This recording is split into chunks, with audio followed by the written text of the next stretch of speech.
komponen otomotif apa nih yang paling banyak diserap di pasar Amerika Serikat sendiri, Pak Rahmat?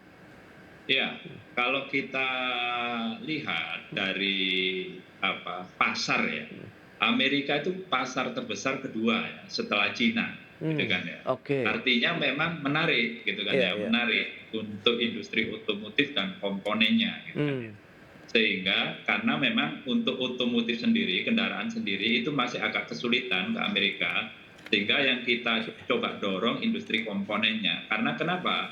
Karena mungkin less restriction untuk Mmm, komponen. Sedangkan kendaraan itu kan syaratnya macam-macam.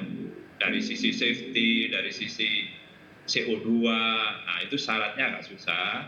Sehingga yang kita dorong ini sebenarnya komponennya, gitu kan ya. oke. Jadi ya tetap di Amerika itu tetap menarik. Jadi kalau kita lihat pergerakan industri komponen 3 tahun terakhir ini, kita kan ini anggota kita ini banyak melakukan semacam pameran lah, gitu kan ya, pameran di Amerika itu untuk mengenalkan produk kita, Iya. gitu kan. Nah, dan itu bagus untuk cari konsumen, gitu kan. Ada teman kita itu di anggota kita itu yang dulunya hanya punya 10 customer, dengan banyak pameran ke Amerika sekarang berkembang menjadi 18 customer. Nah, itu kan satu kesempatan ya.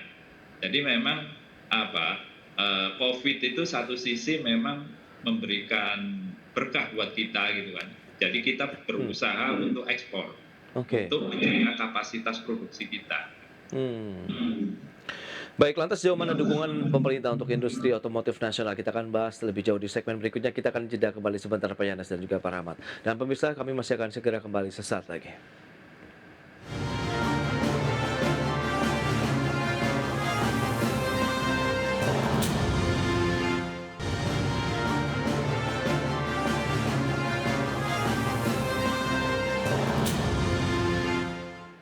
Iya, Anda masih menyaksikan Market Review. Kita lanjutkan kembali perbincangan bersama dengan Bapak Rahmat Basuki, Sekretaris Jenderal Gabungan Industri Alat Mobil dan Motor atau GIAM, kemudian juga Pak Yanes Pasaribu, pengamat otomotif dari Institut Teknologi Bandung. Baik, Pak Yanes, kalau kita mencermati dengan beberapa data yang tadi sudah disampaikan juga oleh eh, Pak Rahmat Basuki begitu. Lantas bagaimana Anda melihat bentuk kehadiran pemerintah, peran pemerintah, kontribusi pemerintah untuk bisa memberikan dukungan yang lebih kuat lagi sehingga tadi optimalisasi pangsa pasar Amerika Serikat dengan adanya penurunan tarif resiprokal, kemudian bagaimana meningkatkan ekspor kita ke negara-negara lain dengan adanya perjanjian BRICS, kemudian dengan Uni Eropa ini apa yang mungkin diharapkan lebih jauh lagi begitu Pak Yanes? Baik, tapi sebelum ke sana mungkin saya kasih baseline dulu ya. Oke. Sebenarnya 88% mobil pasarnya ini dari kendaraan ini diarahkan ke pasar dalam negeri ya, Oke. mostly produk-produk Jepang. Dan kemudian kita kalau dilihat dari mobil dan sepeda motor ini ada sekitar 160 jutaan. Udah mau ngejar jumlah penduduk nih Pak Basuki. Ya. Nah, aftermarket ini industri komponen tetap lebih bisa dibilang lebih sehat lah dibandingkan dengan APM yang memproduksi kendaraan baru di tengah penurunan sales sekarang ini gitu. Dan kalau untuk masalah ekspor, kita bicara dulu mungkin di pasar dalam negeri ini kelihatannya juga dia mulai agak pening-pening sedikit ini. Karena sekarang impor yang terlalu cepat ya dari produk dari China, dari Tiongkok ya, Oke. masuk partnya dengan harga yang sangat murah. Hmm. Nah, import ini tentunya perlu kalau untuk keberlangsungan dan pertumbuhan industri komponen dalam negeri yang notabene ini sangat mengandalkan padat karya yang untuk saat ini. Nah, ini perlu dukungan perlindungan dari pemerintah tentunya ya. Jadi agar tidak terlalu lepas gitu impor-impor, terutama di era sekarang ini banjirnya produk-produk Tiongkok.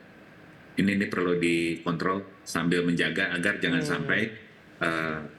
industri-industri parts kita yang sekarang ini baru mulai berupaya untuk tumbuh pasca COVID kemarin ini Oke. berhadapan frontal dengan produk-produk China yang skala produksinya udah sangat-sangat efisien ya, paling efisien di dunia ini. Jadi jangan sampai kita terpukul di pasar kita sendiri, itu aja sih.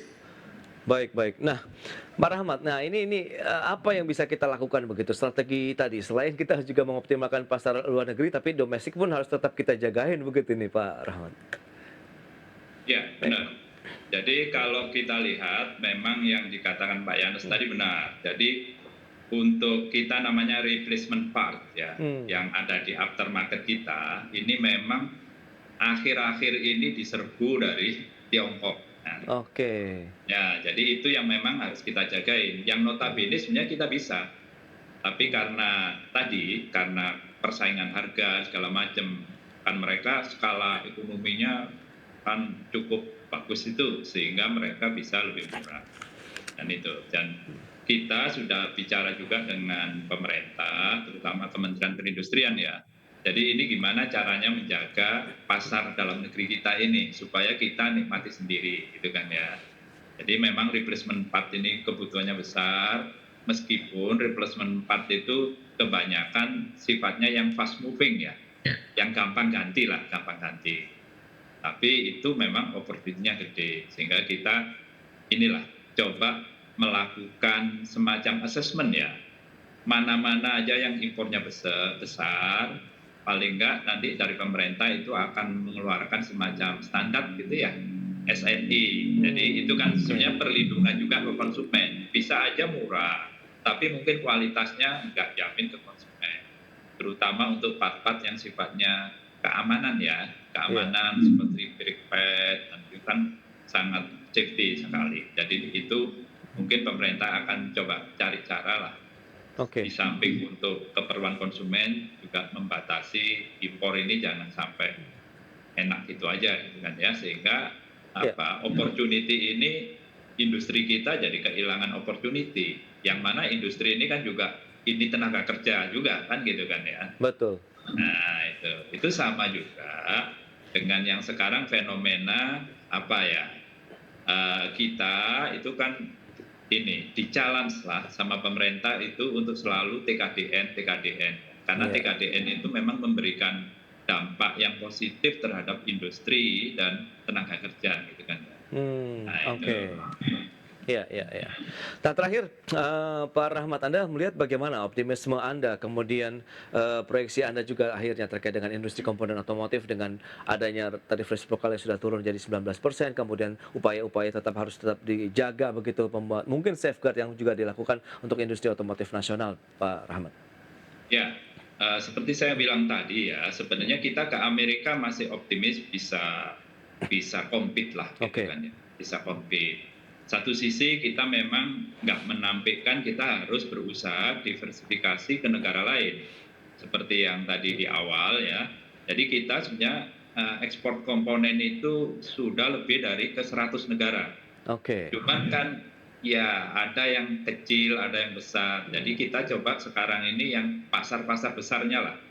Jadi pasar-pasar besarnya itu, gitu kan. baik, Kalau baik. ke China memang kita agak sulit, gitu kan ya. Itu mungkin karena kompetisi harganya yang sangat sulit. Jadi kita ini sekarang mengarah lebih. Nah, kebetulan Eropa kita ada masih dikit. Nah, nanti mungkin dengan tarif yang lebih kompetitif gitu kan, kita bisa berbanyak. Terus juga negara-negara Amerika Latin ya. Amerika Latin itu gede juga, kayak Meksiko, terus Brasil. Nah, itu Baik. coba kita jajaki, Iya, iya. untuk penetrasi ke arah itu ya kan.